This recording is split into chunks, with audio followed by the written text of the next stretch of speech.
Subscribe करें और bell दबाएं ताकि कोई खबर रह न जाए।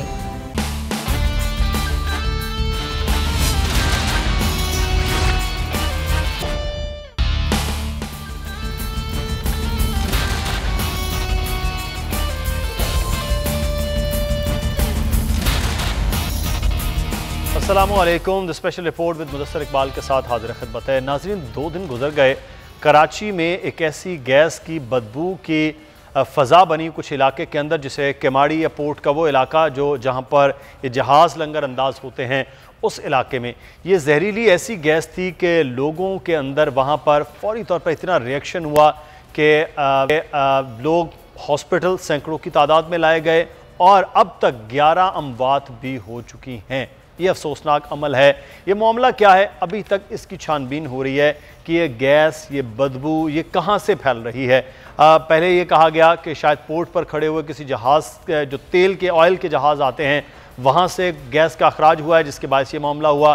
फिर उसके बाद कमिश्नर कराची ने यह कहा कि एक जहाज़ आया है जिससे सोयाबीन उतारा जा रहा है, तो वहाँ से हुआ है। तो फौरी तौर पर वज़ीर आला ने कहा कि उस जहाज़ से पूरी तरह से चेक किया जाए। उन्होंने कहा वहाँ उसको ऑफलोडिंग उसकी हटा दी गई है। लेकिन इस बात को जो वज़ीर हैं बहरी उमूर के अली जैदी, वो कह रहे हैं कि ये बिल्कुल गलत बात है, ऐसी कोई चीज़ भी नहीं है, बल्कि ये सिर्फ और सिर्फ रात के वक्त ये गैस का अखराज या बू वो ज़्यादा होती है। अब मामला जो भी है, कराची के शहरियों के लिए एक ख़तरा है कि क्या वजूहात हैं। इस पर आगे चल के आपको ये भी बताएंगे एनवायरमेंटल क्या जो डॉक्टर्स हैं वो क्या बता रहे हैं, उस इलाके में पहले क्या क्या चीज़ें हैं, क्या क्या मामलात हैं। लेकिन हम ताज़ा तरीन सूरत हाल भी जान लेते हैं। हमारे नुमाइंदे भी इस मुसलसल इसको कवर कर रहे हैं और नज़ीर लगारी साहब, एडिटर इन चीफ सीनियर सहाफ़ी तजज़ियाकार, हमारे साथ मौजूद हैं। लगारी साहब, आपका भी बहुत शुक्रिया। सलमान सलीम इस वक्त मौजूद हैं ज़ियाउद्दीन हॉस्पिटल के बाहर।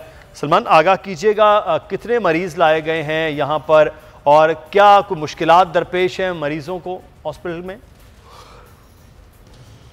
जी बिल्कुल, किमाड़ी में और गैस का जो सिनेरियो है वो अभी तक हवा के अंदर महसूस किया जा रहा है। इस हवाले से मैं आपको ये बताता चलूँ कि ज़ियाउद्दीन अस्पताल के बाहर मौजूद हैं, जहाँ पे अभी भी जो है वो मरीज़ों को लाया जा रहा है और उनको तिब्बी सहूलियात फराहम की जा रही हैं। हमारे साथ एक मरीज़ मौजूद हैं, इनकी ये शिकायत है कि अस्पताल इंतज़ामिया जो है वो इनसे पैसे ले रही है इनका इलाज करने के लिए, जबकि हुकूमत सिंध और फेडरल की जानिब से भी जो है ये बताया गया है, ये अहकाम दिए गए कि मरीज़ों के तमाम अखराजात जो है वो हुकूमत बर्दाश्त करेगी। लेकिन इनका ये कहना है कि अस्पताल इंतज़ामिया जो है वो इनसे पैसे ले रही है। सर, मुझे ये बताइएगा कि अस्पताल इंतज़ामिया आपसे पैसे ले रही है, कितने पैसे लिए आपसे?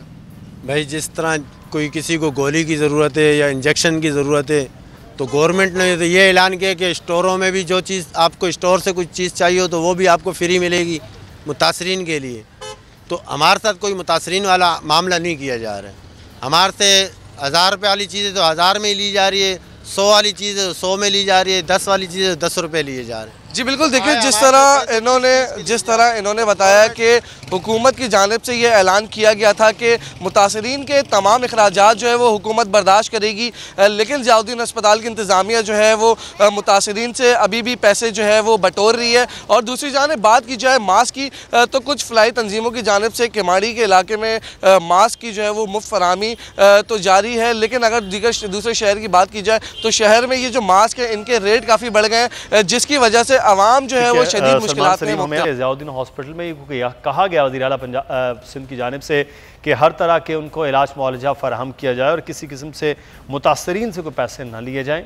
इस मामले पर भी हम बात करते हैं। नज़ीर लगारी साहब, कराची जहाँ इतना बड़ा शहर है, बड़े मसाइल हैं, वहीं पर ये चलता फिरता कोई ऐसा मसला आ जाए जिससे ऐसा इलाका जहाँ पर निस्बतन हम ये देखते हैं लगारी साहब के कमज़ोर लोग हैं, मज़दूर तबका, क्योंकि फैक्ट्रियों में पोर्ट पर काम करने वाले वो लोग हैं, उनकी आबादियाँ हैं, वो सबसे ज़्यादा मुतासर हो रही हैं। अब मामला ये है कि अभी तक तो आइडेंटिफाई नहीं कर पाए हैं इदारे कि कहाँ से इस गैस का या बदबू का अखराज हो रहा है। और साथ साथ हमें ये ख़बरें भी आ रही हैं, आज ही आपने देखा है कि पाकिस्तान ने क्रूज़ मिज़ाइल का एक तजर्बा किया है। आप हमें एक तरफ जो है मिज़ाइल टेक्नोलॉजी में दुनिया में कहाँ से कहाँ पहुँच रहे हैं, और बहरहाल ये भी खुशी की बात है, लेकिन ये भी दुख की बात है कि हमारे पास अब तक ये सूरत हाल है कि हम तीन दिन तक आइडेंटिफाई नहीं कर सकते कि गैस का अखराज कहाँ से हो रहा है। इसका मतलब ये है कि एक शोबे में हम इस हद तक हैं जिससे पब्लिक को इस्तेफादा करना होता है, तो वहाँ पर हम हेल्थ की फैसिलिटीज़ हैं, एजुकेशन की फैसिलिटीज़ हैं, ज़िंदगी की बुनियादी सहूलियात की फैसिलिटीज़ हैं, बहुत सी चीज़ें हैं, हम उनकी तरफ बेहतर तौर पर पेश कदमी नहीं कर पा रहे हैं और हम बाज़ टेक्नोलॉजीज़ में हम बहुत आगे जा रहे हैं। तो हम नहीं कहते हैं कि वो टेक्नोलॉजी में तजर्बे नहीं होने चाहिए, लेकिन ये भी तो होना चाहिए। जिनका ये काम है उनको ये वाला काम भी तो करना चाहिए, ये काम करना चाहिए। रिपोर्टर की ये शिकायत अपनी जगह पर ठीक है कि जी अस्पताल चार्ज कर रहा है, लेकिन अगर अस्पताल चार्ज करने के लिए बैठा है, अगर उससे आपने कम करवाना है या उसको सब्सिडाइज़ कराना है या उससे कहना है कि भाई आप कम से कम गवर्नमेंट उसके बारे में कोई नोटिफिकेशन दे कि फलां अस्पताल जो आसपास के इलाके के हैं इनको हम फैसला करेंगे, इनको हम पे करेंगे, लिहाजा वो अब जो है वो कर दें, कोई नोटिफिकेशन दें, कोई उनको आर्डर्स दें, इस तरह की वज़ीर आला ऐलान कर दें कि जी सबका इलाज मुफ्त होगा, तो ऐसे उनके कहने से तो नहीं हो जाएगा। जब तक कि किसी के पास वो लेटर नहीं पहुँचे तो वो फिर किसको बिलिंग करेंगे कि जनाब हम आपके तो इतने 100 मरीज़ हमारे पास आए थे तो हमने इलाज किया था, तो फिर उनका हिसाब किताब कौन देगा। तो बहरहाल ये मसाइल हैं और हमारे यहाँ सिविलियन मामलात जो हैं वो बहुत ज़्यादा मैस हैं। हमारे जो सिविलियन सिस्टम की डिलीवरी है वो बहुत ज़्यादा ख़राब है और कमज़ोर है, सही सिस्टम की तरह कमज़ोर है और उसी तरह से ही वो ना डिलीवर कर पा रहा है। लोगों की ये सूरत हाल है। बहुत से दोस्तों के हमें भी फ़ोन आते रहे हैं कि भाई बहुत बुरे हालात हैं, यहाँ पर जो है लोग मुतासर हो रहे हैं और कोई उन्हें अच्छा लगारी साहब, इस वक्त साकिब एजाज साहब हमारे साथ मौजूद हैं, हमारे मौलियात है। बहुत शुक्रिया साकिब एजाज साहब आपके वक्त का। ये कराची में जो गैस के अखराज के हवाले से है, आपको इस बारे में कोई इल्म हुआ कि ये क्या चीज़ें हैं? दूसरा ये है कि इस किस्म के इलाकों के अंदर जहाँ पर पोर्ट्स होती हैं, जहाँ पर इस तरह बड़े ऑयल रिफाइनरीज होती हैं, ऐसे इलाकों को किस तरह से प्रोटेक्ट करना चाहिए कि करीबी आबादियों को इस तरह से किसी भी किस्म का कोई असर ना हो? जी वालेकुम अस्सलाम, आपका बहुत बहुत शुक्रिया इस हवाले से बात करने का। देखिए, कराची का जो पोर्ट है KPT जी, ये इसकी जो इन्वायरमेंटल परफॉर्मेंस है ये बहुत अरसे से इस पे एक सवालिया निशान बनाते हैं।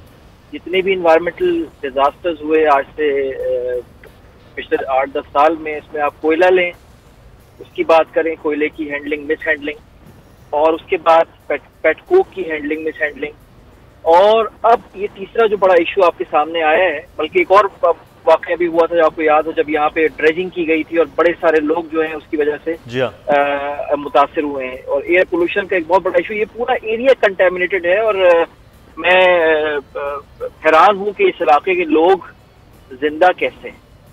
वजह यह है कि यहाँ पर KPT की तरफ से हमें किसी किस्म की कोई अरेंजमेंट्स नजर नहीं आते। जितने बड़े पोर्ट्स होते हैं दुनिया भर में, वहाँ पे एयर पोल्यूशन को, इन्वायरमेंटल हैजर्ड्स को कंट्रोल करने का एक सिस्टम होता है, और ना सिर्फ सिस्टम होता है बल्कि उनको मॉनिटर किया जाता है। और हमारे यहाँ पे हुकूमत पाकिस्तान की तरफ से और 18वीं तरमीम के बाद सिंध हुकूमत की तरफ से कुछ स्टैंडर्ड्स बना दिए गए।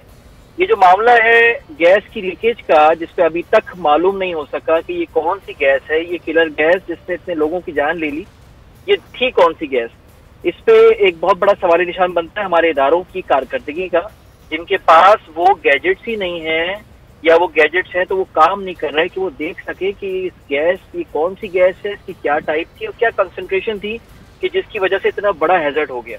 सही। मेरा जो असेसमेंट है वो ये कहता है कि ये नाइट्रोजन एक्सेसिएशन की वजह से ये हुआ है। जब मैं कहता हूँ कि एक्सेसिएशन यानी कि एक ऐसा एनवायरनमेंट बन जाना जहाँ पे ऑक्सीजन की कमी हो जाए और लोगों का दम घुटना शुरू हो जाए। अच्छा, ये भी साकिब साहब ये बताया जाता है कि इस इलाके के अंदर जो है वो मोनोऑक्साइड और हाइड्रोजन सल्फाइड की मिकदार जो है वो बहुत ज़्यादा है और वहाँ के लोगों के अंदर ये बाकायदा दमे की, सांस की बीमारियाँ तो हर दूसरे घर के अंदर मरीज है मौजूद हैं। इसकी वजह सबसे बड़ा जो थी वो इस यहाँ पर पिछले कोई 15 साल से कोयला हैंडल हो रहा था। अच्छा, अब ये देखिए, एक पोर्ट है, एक पोर्ट के ऊपर हर तरह का कार्गो आ रहा है। जितना भी कार्गो आ रहा है, चाहे वो हैजर्डस है, वो चाहे वो नॉन हैजर्डस है, वो जनरल कार्गो के तौर पर उसको जो है ना वो हैंडल कर रहे होते हैं। तो यहाँ पर जो एक आपने बिल्कुल बात सही की कि यहाँ पर जो एयर पोल्यूशन के लेवल्स है वो इस वक्त बहुत ज्यादा है और वो WHO तो क्रॉस कर चुके हैं, हमारे जो परमिसिबल लिमिट्स हैं जो हुकूमत सिंध की तरफ से हमें स्टैंडर्ड्स मिले उसको भी क्रॉस कर चुका है। अच्छा, ये स्पेसिफिक टू दिस इवेंट में थोड़ा सा बात करूंगा कि यहाँ पे जो इस वक्त सूरत हाल बनी है ये किस वक्त बनती है। हमारे 9 प्राइमरी पॉल्यूटेंट्स हैं। अच्छा। जिसके अंदर से 2 ऐसे पॉल्यूटेंट्स हैं जो कि हाईली किलर हैं, जो कि इंसानी जान के लिए बहुत ज्यादा नुकसानदेह हैं। वो है नाइट्रिक ऑक्साइड और नाइट्रोजन डाइऑक्साइड। अच्छा। ये ऐसा मालूम होता है कि यहाँ पे कोई ऐसी एक्टिविटी हुई है जिसमें नाइट्रोजन का बहुत ज्यादा इखराज हुआ है। अच्छा, नाइट्रोजन हमारे हवा के अंदर 78% मौजूद है। अगर ये बहुत ज्यादा हो जाए आपके एयर के अंदर और ये आपके ऑक्सीजन के साथ रिएक्ट करके नाइट्रिक ऑक्साइड बना ले, तो उसका मतलब ये होता है कि आपका ऑक्सीजन लेवल सेफ लिमिट से बहुत नीचे आ गया, यानी कि ऐसी सूरत हाल पैदा हो गई जहां पे आपकी ऑक्सीजन की कमी पैदा हो गई। सही। और उसी वक्त ये नाइट्रिक ऑक्साइड आपकी हवा में दूसरी गैसेस के साथ मिलके एक चेन रिएक्शन करता है और वोलेटाइल ऑर्गेनिक कंपाउंड के साथ मिलके ऐसे पॉल्यूटेंट्स बना लेता है, सेकेंडरी पॉल्यूटेंट, जो कि डायरेक्टली आपकी जानलेवा हो सकते हैं और आपकी जान जा सकती है। तो ऐसे ही कुछ हुआ है। और जो इलाके में आप जो बात कर रहे हैं ये बड़ी खतरनाक बात है कि यहाँ ये सूरत हाल हुई है, लेकिन यहाँ पर फैक्ट्रीज हैं और फैक्ट्रीज में काम करने वाले मजदूर होते हैं। यहाँ पर रेलवे कॉलोनी में बहुत बड़ी तादाद है लोगों की और ये कहा जा रहा है कि सबसे ज़्यादा वहाँ लोग मुतासर हुए हैं। अच्छा, ये यहाँ जो काम करने वाले लोग हैं, ये यहाँ जिनकी रिहाइश है, उन लोगों के लिए फिर क्या उनको करना क्या चाहिए एहतियाती तदाबीर के तौर पर? देखिए, बदकिस्मती ये है कि फैक्ट्रीज में जो लोग काम कर रहे हैं उनको तो 20 रुपए का मास्क भी मैसर नहीं है, ठीक है ना। बिल्कुल। तो वो जो फैक्ट्री ओनर्स हैं वो तो इसको अपनी रिस्पॉन्सिबिलिटी नहीं समझते कि वो एनवायरनमेंट को कंप्लाई करें, रजिस्ट्रेशन को कंप्लाई करें। यहाँ पे जो लोग हैं इस वक्त की सूरत हाल ये है कि जो मास्क है, आम मास्क इस इमरजेंसी में काम नहीं आएगा, क्योंकि आम जब मास्क पहनते हैं तो हम डस्ट से प्रोटेक्ट हो जाते हैं। ये मामला है गैसेस का। यहाँ पर कोई आपको ऐसी मास्क इस्तेमाल करना पड़ेगा जो कि आपको इस हैजर्डस गैस से बचा सके। तो इसमें एक्टिव कार्बन रेस्पिरेटरी मास्क आते हैं जो कि आपको इन हैजर्डस गैसेस जैसे कि सॉक्स है, नॉक्स है जिसकी मैं बात कर रहा हूँ, इनसे आपका बचाव कर सकते हैं। लेकिन ये एक बहुत ही ज्यादा एक हैजर्डस एनवायरनमेंट बन चुका है और एहतियाती तदाबीर की बिल्कुल यहाँ पे जरूरत है फौरी तौर पे। और खास तौर पे अगर उन इलाकों में जहाँ अब भी लोगों को सांस में लेने में दुश्वारी हो रही है और फ्रेश एयर जाहिर सी बातें नहीं है क्योंकि इतना बड़ा इंसिडेंट हो गया, तो उनको फौरी तौर पे इलाका खाली करके दूसरी तरफ शिफ्ट होना चाहिए जहाँ पे उनको फ्रेश एयर मैसर हो। और जो आसपास की फैक्ट्रीज हैं जहाँ पे ऑलरेडी अब जाहिर सी बात लोगों को काम तो कर रहे हैं, उनको फौरन फैक्ट्री ओनर्स की जिम्मेदारी है कि उनको मास्क भी फराहम की जाए। ठीक, बिल्कुल सही है। साकिब इजाज साहब हमें बड़ी अहम बात बता रहे हैं। लगारी साहब, ये किसी ने तवज्जो ही नहीं दी कि हमारी फैक्ट्री से निकलने वाला धुआं हमारे पोर्ट के अंदर जिस तरह जहाज़ आकर और वहाँ का जो पोल्यूटेड हो रहा है वो हम नहीं, हमारी अगली आने वाली नस्लें वो तबाह, माहौल तबाह, वो पानी तबाह, इस जानिब सोचा भी नहीं जाता, ना इनफरादी तौर पर और ना ही अगर हम ये देखें कि जो फैक्ट्री ओनर्स हैं जो करोड़ों अरबों रुपया कमा चुके हैं यहाँ से वो, और फिर तीसरे नंबर पर हुकूमती इदारे। तो क्या यही किस्मत है कि उसके कोरोना वायरस से तो भरी हुई खबरें और चीज़ें वो बता दी जाएं और हम अपनी गैस के हवाले से 3 दिन में आइडेंटिफाई ना कर पाएँ? ये शहर उस गाय की मानंदी, इससे सब दूध लेना चाहते हैं मगर उसे चारा नहीं डालना चाहते हैं। अच्छा। और इसकी ओनरशिप कोई लेने को तैयार नहीं है। कोई शख्स जो है वो इस शहर के साथ जिस तरह चाहे ट्रीट करे, कानून को अपने हाथ में ले ले, नशावर अशिया बेचे, दुकान रख ले, दुकान के अंदर गैर कानूनी असला रखे और उसे फ़रोख्त करना शुरू कर दे, ममनुआ अशिया रखे और उनकी फ़रोख्त शुरू कर दे, पार्क बच्चों के खेल का मैदान है उसके ऊपर कब्ज़ा कर ले और उसके ऊपर मार्केट खड़ी कर दे, स्कूल का प्लाट है उसके अंदर स्कूल जो है वो चल रहा है लेकिन उसके अंदर बिजनेस एक्टिविटी भी शुरू कर दे। तो सर ये तो फिर हुकूमतों का काम है ना, इंतज़ामिया का काम है, फिर वो ओनरशिप नहीं लेते। सियासी मसाइल में वो सिर्फ मसाइल पैदा करना जानते हैं, मसाइल को हल करने की तरफ कोई पेशकदमी को तैयार नहीं है, फिर लोगों के ऊपर छोड़ दिया जाता है जाएं जी अपना मसला खुद ही हल करें। हाँ, मतलब ये है कि इलाका खाली कर लिया जाए, ये हल हो जाए, इलाका खाली करें, यहाँ से चले जाएं। भुट्टा विलेज का इलाका, केमाड़ी का इलाका, शीनी जिना कॉलोनी का इलाका, इर्द गिर्द के जितने भी इलाके हैं वो खुद पोर्ट की अपनी बहुत बड़ी एक्टिविटी होती है, तो यहाँ पर लोगों के रहने का जब जहाज़ों की हैंडलिंग होती है, लोडिंग अनलोडिंग होती है, इस पूरे के पूरे प्रोसेस में हजारों मजदूर हैं और पूरा शहर क्रॉस करके भी वहाँ जाते हैं, ये सारा दिन 10-12 घंटे वहाँ होते हैं। एक लीडरशिप का एक विजन होता है।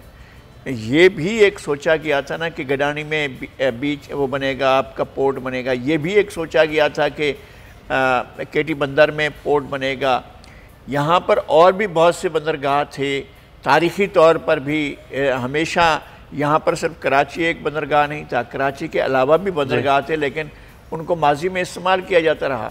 बड़ी बंदरगाह डेवलप हुई थी पोर्ट कासिम की, जो इंडिजीनियस थी, लोकल थी, अपने वसाइल से बनी थी और बड़ी हम उसको प्रॉपरली नहीं हैंडल कर सके। सिर्फ एक पट्टी बिछी हुई थी और हम स्टील मिल चला रहे थे। स्टील मिल बंद तो पोर्ट कासिम भी बंद। तो ये सूरत हाल हुई है। हम इस पोर्ट को ठीक तौर पर हैंडल नहीं कर पा रहे हैं। चारों तरफ आबादी इतनी गुंजान हो चुकी है कि वो हर वक्त जब सबसे बड़ा रश होता है वो इसी इलाके में रहता है। बिल्कुल हजूम यहाँ पर ही होता है। आप चीज़ों को आइडेंटिफाई नहीं कर सकते हैं और कोई भी जो शहरी इंतज़ामिया है वो इसकी कमिश्नर साहब फरमाते हैं कि हम यूनिवर्सिटी से तहकीक करवा रहे हैं कि ये क्या चीज़ है। अगर यूनिवर्सिटी ने ही तहकीक करनी है तो दीगर इंतज़ामी मामला भी यूनिवर्सिटी को देते हैं। वाइस चांसलर से कहते हैं जनाब आइए, ये ओहदा खाली पड़ा हुआ है, म्यूनसिपल कमिश्नर भी आप बन जाइए, कमिश्नर कराची भी आप बन जाइए, आइए जनाब DG-LDA भी आप बन जाइए, DG-MDA भी आप बन जाइए, DG-KDA भी आप बन जाइए। इदारे जो हैं वो कुछ करें तो फिर वो हैं। तो बहरहाल ये भी एक बड़ा मामला है। जिनके अंडर पोर्ट है वो वज़ीर साहब से भी हमने कोशिश की बात करने के लिए, अली जैदी साहब से, लेकिन उन्होंने किसी मीटिंग में जाना था। अल्लाह करे कि उस मीटिंग से वो कोई अच्छा नतीजा निकाल कर लाएँ। और जिनकी ज़िम्मेदारी है इस वक्त, चाहे वो सूबाई हुकूमत है या वफाकी इदारे हैं, उनको फौरी तौर पर भी होना चाहिए। लेकिन एक और बहुत शुक्रिया डॉक्टर साकिब एजाज साहब आपका हमारे साथ मौजूद थे। और मामला कराची से जुड़ा हुआ है और वो भी इस वक्त देखा जा रहा है कि जितना वक्त दिया गया उसमें हल होता है नहीं। वो है KCR का कराची सर्कुलर रेलवे। और अमजद कायम खानी हमारे नुमाइंदे इस वक्त हमारे साथ मौजूद हैं। अमजद, क्या मामला है कि 2-4 दिन बड़ा तेज़ हुआ और उसके बाद मामला सुस्त रवि का शिकार हो गया क्या? जी बिल्कुल, अदालत उज़्मा की सरजनिश काम आई ना अदालती अहकामात की परवाह की गई। पाकिस्तान रेलवे और सिंध हुकूमत की कानों पर जूं तक नहीं रेंगी है। 1 हफ्ते से ज़ायद का अरसा गुजर चुका है। अदालत उज़्मा के वाज़े अहकामात थे कि कराची सर्कुलर रेलवे का जो ट्रैक है और उसके अतराफ़ की जो ज़मीनें हैं जो कराची सर्कुलर रेलवे को चलाने के लिए दरकार हैं, उनको फौरी तौर पर क्लियर कराया जाए। ताहम पाकिस्तान रेलवे और सिंध हुकूमत की जानिब से अब तक इस हवाले से कोई खातिर खा कार्रवाई नहीं की गई। मेरे कैमरामैन नज़ाकत अली अगर दिखा सके तो मैं इस वक्त मौजूद हूँ गिलानी रेलवे स्टेशन पर, जहाँ गिलानी रेलवे स्टेशन से मुत्तसिल रेलवे का जो कारनामा है वो सिर्फ अब तक ये है कि एक इमारत यहाँ मुनहदम की गई है, जिससे यूँ लगता है कि जो यहाँ के इमारतें थे, जो रिहायशी थे, उनकी बात में दम मालूम होता है कि ये टारगेटेड कार्रवाई की गई थी। जबकि अगर मैं नज़ाकत अली से कहूँगा कि अगर दिखा सकें तो रेलवे ट्रैक पर अब भी जो है वो आर्जी बाज़ार कायम है। यहाँ ठेले लगे हुए हैं, झूले लगे हुए हैं, बच्चे झूले झूल रहे हैं। पूरा ट्रैक जो है ना इन लोगों ने जो है यहाँ कवर कर रखा है। इसी तरह ये गिलानी रेलवे स्टेशन, इसके दोनों जानिब जो है अब भी इमारतें कायम हैं और जो इस ट्रैक को अब तक क्लियर नहीं कराया जा सकता। रेलवे हुकाम का दावा ये है कि 35 किलोमीटर का इलाका जो है वो कराची सर्कुलर रेलवे का क्लियर करा लिया गया है। टोटल 43 किलोमीटर का ये इलाका है, लूप लाइन और मेन लाइन समेत। जबकि मेन लाइन जो सिटी स्टेशन से लेकर ड्रिग रोड तक है, वहाँ पर अब तक कोई कार्रवाई नहीं की गई है। हत्ता के जो इंक्रोचर्स हैं, जो तजावज़ात कायम किए हुए लोग हैं, उनको नोटिस तक जारी नहीं किया गया है। सिर्फ निशानदही कर दी गई है, निशान लगा लिए गए हैं, कागज़ों का पेट भर लिया गया है। फाइल रहे थे कि सिटी स्टेशन से ड्रिग रोड तक का जो इलाका है अभी तक वो खाली नहीं हुआ, कि लोगों को ना नोटिस आया है। निशानदही ज़रूर की गई है और अभी तक काम तेज़ नहीं हुआ। शायद इंतज़ार किया जा रहा होगा कि अगली पेशी जब आएगी तो फिर चाहे वो शहरी हुकूमत हो, सिंध हुकूमत या महकमा रेलवे, फिर शायद वो एक्टिव हो पाए। लगारी साहब, ये सूरत हाल आपके सामने कि कराची सर्कुलर रेलवे, हम पहले भी ये बात करते हैं कि ये कराची अब नहीं तो फिर कभी नहीं का मामला होगा, क्योंकि इस शहर के साथ जिस किस्म की ज़्यादती है, इस शहर को बेहतर करना भी बहरहाल अब बहुत ज़्यादा ज़रूरी है। तो आपको लगता है कि ये जो सुस्ती है ये अपने मफाद के लिए है या सिर्फ अदालत को दिखा देना 4 दिन 2-4 मकान गिरा के उसके बाद कुछ नहीं है? संजीदगी है आपको लगता है, चाहे शहरी हुकूमत, देखिए हर सूबाई हुकूमत या फिर रेलवे? हर सतह पर संजीदगी की ज़रूरत है, हर सतह पर ज़रूरत है संजीदगी की, लेकिन यहाँ संजीदगी आपको दिखाई सिरे से नहीं है। अच्छा, सिरे से नहीं है।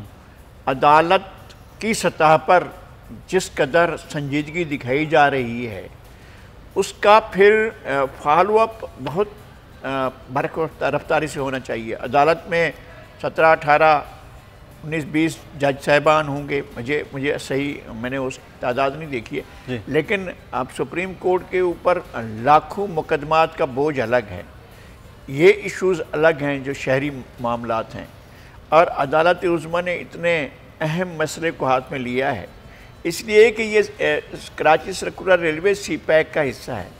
जब आप CPEC की तरफ जाएंगे इसकी बहाली के लिए तो आपके पास कम से कम ट्रैक तो होना चाहिए, ट्रैक के दोनों तरफ जो आपके पास इलाका था वो तो होना चाहिए।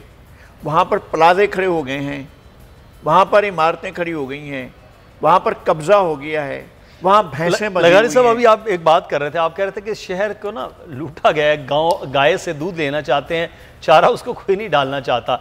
चक्कर ये कि ये तो खालिस्तान कराची के शहर के लिए, कराची के लोगों के लिए, सिंध हुकूमत के लिए, शहरी हुकूमत के लिए, और इवन महकमा रेलवे भी इसमें इन्वॉल्व, उन सब की बेहतरी के लिए एक प्रोजेक्ट है, तो फिर क्यों सुस्त है? इसलिए कि लोगों की मासेस की ओनरशिप भी लेने को कोई तैयार नहीं है, इसलिए कि लोगों जो आम आदमी है उसके इंटरेस्ट को सर्व करने के लिए कोई तैयार नहीं। वो एहसान करते हैं जो आपके मैनेजर्स हैं, जो आपके एडमिनिस्ट्रेटर्स हैं, जो आपके गवर्नर्स हैं, जो आपको गवर्न करते हैं सोसाइटी को, वो ये समझते हैं कि हम इनके आका हैं, ये हमारे महकूम हैं, हम इनके मालिक हैं, ये हमारे ग़ुलाम हैं, और ग़ुलामों को हम जितना जिस कदर दें वो उतना ही उस पर इक्तफा करें, उससे ज़्यादा ना। और वो भी हमारा एहसान होगा कि हम इनको दे रहे हैं, ना कि वो अपना फ़र्ज समझ के वो कर रहे होते हैं। यही हाल शायद कराची सर्कुलर रेलवे का है। हम एक ब्रेक लेना है जी, रेलवे के हवाले से हम कोशिश करेंगे ज़रूर आपको आगाह करें कि इदारे अपनी जिम्मेदारी कितनी अदा कर रहे हैं, क्योंकि सुप्रीम कोर्ट के अहकामात के बावजूद भी ये इदारे सोए हुए हैं। ब्रेक लेते हैं, ब्रेक के बाद वापस आएंगे, फिर बात करेंगे। अक़वाम मुत्तहिदा के सेक्रेटरी जनरल अंतोनियो गुतरेज़ इस वक्त पाकिस्तान में मौजूद हैं, और पाकिस्तान का मुकदमा, पाकिस्तान की इमेज क्या हो रहा है, ब्रेक के बाद बात।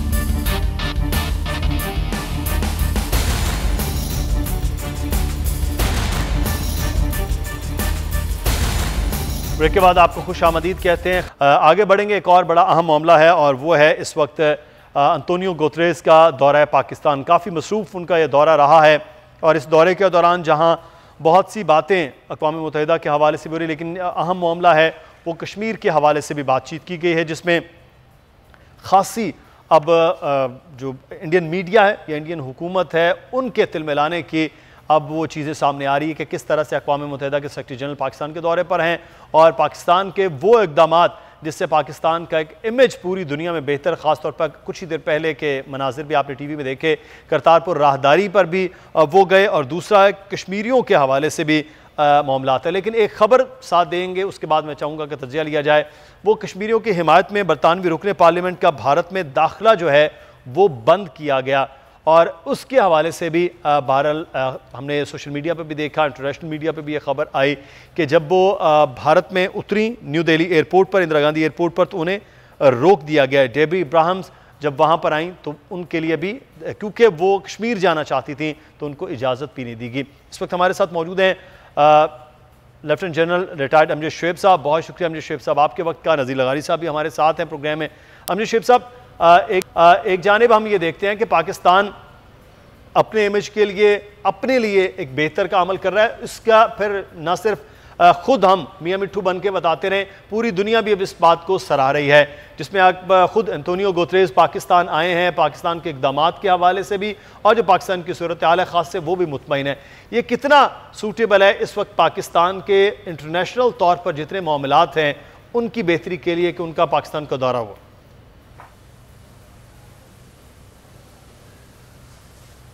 बिस्मिल्लाहिर्रहमानिर्रहीम। देखिए, पाकिस्तान तो बहुत अरसे से ये कोशिश कर रहा था कि इंटरनेशनल कम्युनिटी को ये एहसास हो कि पाकिस्तान एक पुरअमन मुल्क है, एक टॉलरेंट सोसाइटी है जहाँ लोग आ जा सकते हैं। और कोई वक्त था जब हमारे मुल्क का टूरिज़म बहुत ज़्यादा था, लोग बहुत खुशी से आते जाते थे, लेकिन ये कि दरमियान में दहशत गर्दी की वजह से मसाइल पैदा होने शुरू हुए। और बावजूद इसके कि हमने बहुत हद तक इन चीज़ों पर काबू पाया, भारत का प्रोपेगेंडा हमारे ख़िलाफ़ कि हम दहशत गर्दी कराते हैं, वो चूँकि हमने अच्छी तरह काउंटर नहीं किया, तो उसकी वजह से एक इम्प्रेशन बिल्डअप हुआ, जहाँ इंटरनेशनल कम्युनिटी ने ट्रैवल एडवाइजरीज भी देनी शुरू कर दी और पाकिस्तान के इमेज को ख़राब किया गया। अब ये है कि ये सेक्रेटरी जनरल का आना यहाँ पे, इनका दौरा, ये एक पूरी बैनुल-अक़वामी बरादरी को वो रिप्रेजेंट करते हैं, लिहाजा इनके दौरे की ख़बरें, इनके दौरे के बारे में बातचीत वो पूरी दुनिया में चल रही होगी, हर जगह का मीडिया जो है वो इसको हाईलाइट करता होगा, और जो कुछ कह रहे हैं यहाँ पे, जो मैसेजेस इनकी तरफ से निकल रहे हैं वो सारी दुनिया के को पहुँचाए जा रहे हैं। और मेरा ख्याल है कि इससे आपके इमेज को बिल्ड करने के लिए बहुत ही फ़ायदा होगा। एक सॉफ्ट इमेज, एक टॉलरेंट सोसाइटी का इमेज, जहाँ अमन है, जहाँ लोग बड़ी आसानी से आ जा सकते हैं, किसी को कोई तकलीफ़ नहीं है। और फिर मजहबी रवादारी, करतारपुर का दौरा आपने करवाया है, ये एक मोनूमेंटल एक्ट था जो आपने किया मजहबी रवादारी का। गो कि भारत में इसकी पजीराई नहीं है, क्योंकि वहाँ सिख दूसरे दर्जे का शहरी है, सिख के ऊपर एतमाद नहीं किया जाता, सिख को शक व शुबे की नज़र से देखा जाता है। पाकिस्तान में कम से कम सिखों के लिए जो कुछ किया है, पूरी दुनिया के सिख उसको सराहते हैं, और इसमें और कुछ भी नहीं है सिवाय इसके कि पाकिस्तान ने एक मजहबी रवादारी का सबूत दिया जो हमारा दीन हमें सिखाता है। और सेक्रेटरी जनरल ने बड़ा इसकी तारीफ भी की है। तो मेरा ख्याल है कि अब वो वक्त आ गया है जहां हमें कम कहना पड़ेगा और दुनिया को खुद इसका जिक्र करना होगा कि पाकिस्तान दहशत गर्दी के ख़िलाफ़ एक बहुत ही कामयाब जंग लड़ चुका है। आज मुल्क पुरअमन है, आज वहाँ पे मजहबी रवादारी मौजूद है, आज सोसाइटी टॉलरेंट है, लिहाजा और आज पाकिस्तान जो है वो हर लिहाज मुल्क के तौर पर पूरी दुनिया में जाना भी जा रहा है। लगारी साहब, हम बात कर रहे थे एंटोनियो गुतेरेस के दौरा पाकिस्तान के हवाले से। जब ये दौरा चल रहा है उसी वक्त हमने दिल्ली एयरपोर्ट के बाद एक वीडियो भी देखी जब वो दुबई वापस गई, अब बरतानवी रुकने पार्लियामेंट। ये एक तरफ पाकिस्तान अपने इमेज के लिए वो बेहतर हो रहा है, दूसरी खुद से जो एक वो फाशिस्ट चेहरा है भारत का वो नज़र आ रहा है। और एंटोनियो गुतेरेस के बयान के बाद भारत में बड़ी खलबली मची हुई है इस वक्त के, उन्होंने इजलास के हवाले से। इस वक्त नूरुल हक कादरी साहब भी हमारे साथ मौजूद हैं। लगारी साहब, उनसे भी बात कर लेते हैं। बहुत शुक्रिया कादरी साहब आपके वक्त का। डॉक्टर साहब, बड़ा अच्छा आज का एक ये जेस्चर नज़र आ रहा था, आप भी मौजूद थे उस वक्त जब करतारपुर राहदारी के लिए गए। क्या कहना था सेक्रेटरी जनरल का जब वो ये पाकिस्तान की जानिब से मजहबी रवादारी के एक बहुत बड़ा एक काम है उसको देख रहे थे आपके साथ? बखैरियत तो आफियत का एक विजिट था और करतारपुर का मुकम्मल हो गया। और वो बता रहे थे मुझे जब हम उधर वो लंगर उधर को दिया जा रहा था और विजिट कर रहे थे, वो बता रहे थे कि मैं एक क्रिश्चियन हूँ, एक मसीहियत से मेरा ताल्लुक है, लेकिन आज जो इस खत्ते पे मैं एक मजहबी रवादारी और आज़ादी और एक हम आहंगी देख रहा हूँ जिसमें हम हिंदू और सिख और मसीही और मुसलमान सब इकट्ठे बैठे हैं। और फिर पाकिस्तान का इस तरह की फराख दिली के साथ एक ऐसे मुल्क के साथ जिसके साथ बहुत ज़्यादा टेंशन है, अपने बॉर्डर को खोलना और 5000 लोगों को रोज़ाना के बुनियाद पर बग़ैर वीज़ा के, बग़ैर पासपोर्ट के, बग़ैर किसी ट्रेवल डॉक्यूमेंट के इजाज़त देना, वो कह रहे थे कि इस आज की एक बहुत बड़ी मिसाल है मजहबी आज़ादी के हवाले से। और बहुत तारीफ़ कर रहे थे, बता रहे थे पाकिस्तानी हुकूमत को और पाकिस्तानी कौम के जज्बा को। सही। अच्छा नूरुल्लाह कादरी साहब, कश्मीर के हवाले से भी एंटोनियो गुतरेस जब दौरा पाकिस्तान पर थे उन्होंने बात की है, तो आप समझते हैं कि कश्मीर कॉज के हवाले से आपकी हुकूमत जो कोशिश करी, जो पाकिस्तान के इदारे कोशिश कर रहे हैं, उसको एक अच्छी तक़वियत मिलेगी इनके इस बयान से, इनके इस दौरे से? जाहिर है जब एक रियल पाकिस्तान को देखता है, जिस पाकिस्तान को एक पोर्ट्रेट किया जा रहा है वेस्ट में या मगरिब में या हिंदू मीडिया या जो जो जो इंतहाई मुतासिब हिंदुस्तानी मीडिया है, जिस तरीके से वो कर रहे हैं, तो और जो रियल पाकिस्तान है जिसमें तमाम मज़ाहिब के साथ एक फराखदिलाना ताल्लुक़ है, इस हवाले से कश्मीर पे भी जो पाकिस्तान का एक स्टैंड है और वो भी कश्मीर में जुल्म के खिलाफ है और सख्तियों के खिलाफ है, रियासती जबर के खिलाफ है, रियासती दहशतगर्दी के खिलाफ है, उसको ज़रूर तक़वियत मिलेगी। ठीक है, बहुत शुक्रिया। डॉक्टर नूरुल हक कादरी वफाकी सभी उमूर हमारे साथ मौजूद थे। कुछ देर पहले करतारपुर का एक दौरा भी हुआ, हमें ब्रेक लेना, ब्रेक के बाद वापस आएंगे, फिर बात करेंगे इस हवाले से मजीद भी।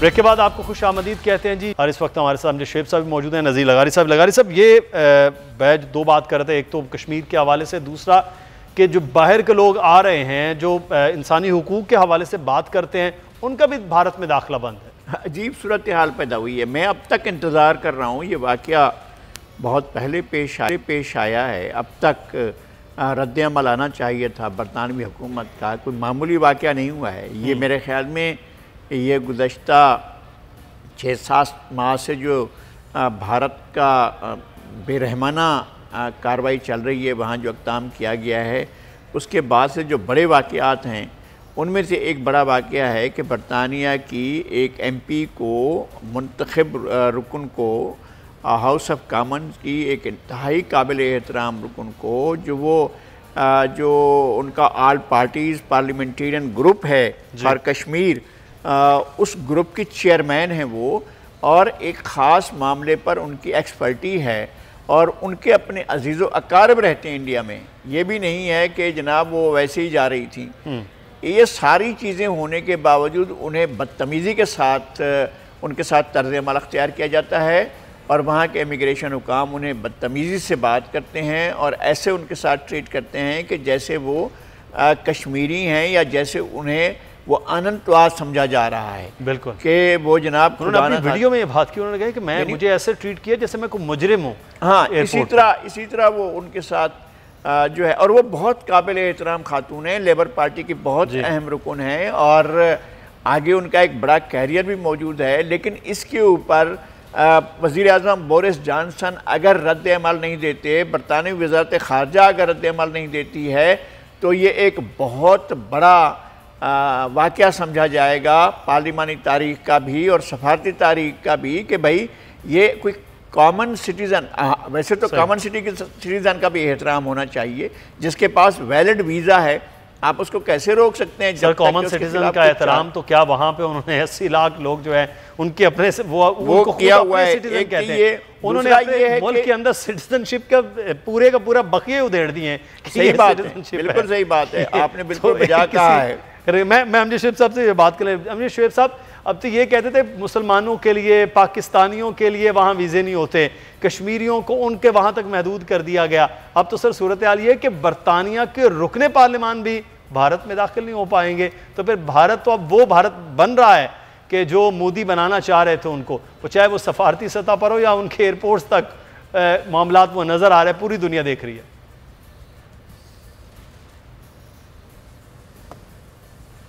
देखिए, ये भारत खुद एक ऐसे रास्ते पे चला हुआ है जहां वो आहिस्ता आहिस्ता आइसोलेट हो जाएगा। कश्मीर के मामले में जिसने भी हक गोई की, कोई सच बात की, उसके साथ भारत नाराज़ हो गया। आप देख लीजिए कि मलेशिया के साथ तजारती ताल्लुकात डाउनग्रेड किए, उनका पाम ऑयल नहीं इंपोर्ट कर रहे। इसी तरह अभी टर्की के साथ इन्होंने क्या सलूक किया और उनके एम्बेसडर को बुला के तो इन्होंने एक प्रोटेस्ट नोट भी दिया उसको, और फिर बदतमीज़ी के साथ तुर्क सदर के बयान को रिजेक्ट किया।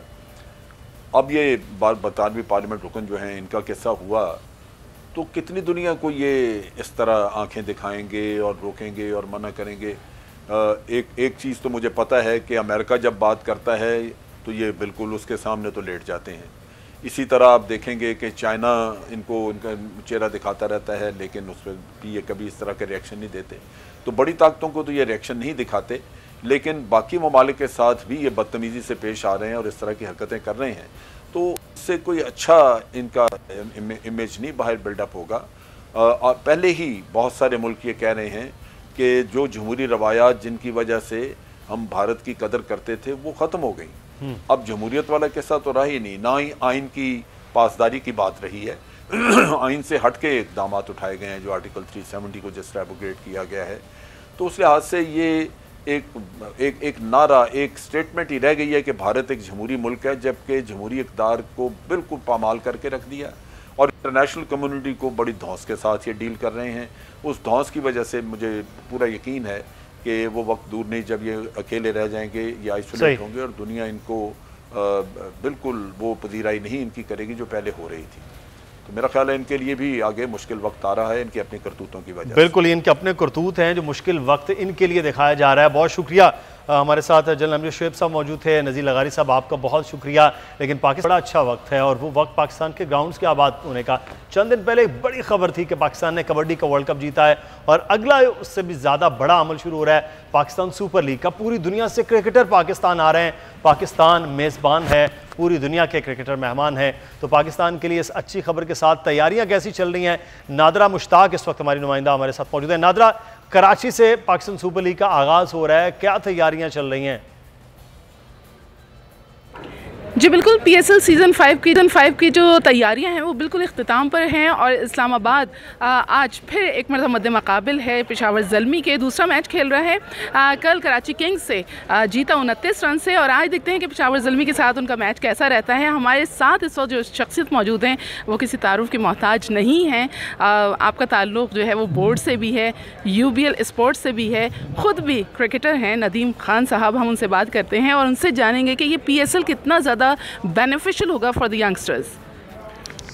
हमेशा की तरह देखें, PSL जब भी होता है कि नए प्लेयर कुछ सामने आते हैं, पहले PSL से शादाब और इसी तरीके से लाइन लगी हुई है नए यंगस्टर्स आने की और यकीनन मुझे पूरी उम्मीद है कि इस दफ़ा भी कुछ नए लोग सामने आएंगे जो यंगस्टर्स हैं। और अभी प्रैक्टिस मैचेस भी हम देख रहे हैं, जो नए यंग जो बच्चे हैं, स्पेशली हैदर अली मेरे ख्याल से उस पर ज़रूर सबकी नज़रें होंगी। बहुत ही ज़बरदस्त खेल रहा है। अच्छा, ये जिस तरह से PSL पूरा पाकिस्तान में आया है, बहुत ज़्यादा लोगों में एक्साइटमेंट भी है। आप समझते हैं कि इससे बहुत ही पॉजिटिव इमेज एक तो जाएगा और दूसरे जो इंटरनेशनल टीम्स नहीं आना चाह रही हैं वो भी आएंगी आने वाले वक्तों में? देखिए, अब टीमें तो आना शुरू हो गई हैं, एक प्रोसेस है। मेरे ख़्याल से आहिस्ता आहिस्ता बाकी टीमें भी आएंगी। यकीनन PSL ने उसकी हेल्प की है, पहले भी PSL के मैचेस हुए हैं और अब पूरी PSL यहाँ पे हो रही है, जो कि मेरे ख़्याल से एक बहुत अच्छा फ़ैसला है क्रिकेट बोर्ड का कि पूरी PSL यहाँ कराने का। और अब आप देख रहे हैं कि सिर्फ टेस्ट ग्राउंड में नहीं, अब हम UBL पे खड़े हैं और बिल्कुल सेंटर ऑफ द सिटी ये ग्राउंड है और यहाँ पे पूरी दुनिया से प्लेयर आए हुए हैं, खेल रहे हैं और तमाशाई भी आए हैं, मैच देख रहे हैं। तो यकीनन ये चीज़ एक तो गेम को प्रमोट करेगी, एक इमेज बिल्डिंग जो मुल्क की जो है वो होगी इससे, और यकीनन ये हेल्प करेगी। नादरा मुश्ताक हमें थी नदीम खान के साथ मौजूद थी कि PSL से नया टैलेंट किस तरह से आ सकता है और इस वक्त जो तैयारियां हैं वो भरपूर तरीके से चल रही हैं। PSL के कल इफ्तिताही तकरीब और 10 तारीख को फिर आगाज़ हो रहा है। आप अपनी टीम कौन सी है ये ज़रूर सपोर्ट कीजिएगा। मुदस्सिर इकबाल को प्रोग्राम से इजाज़त दें। अल्लाह हाफ़िज़।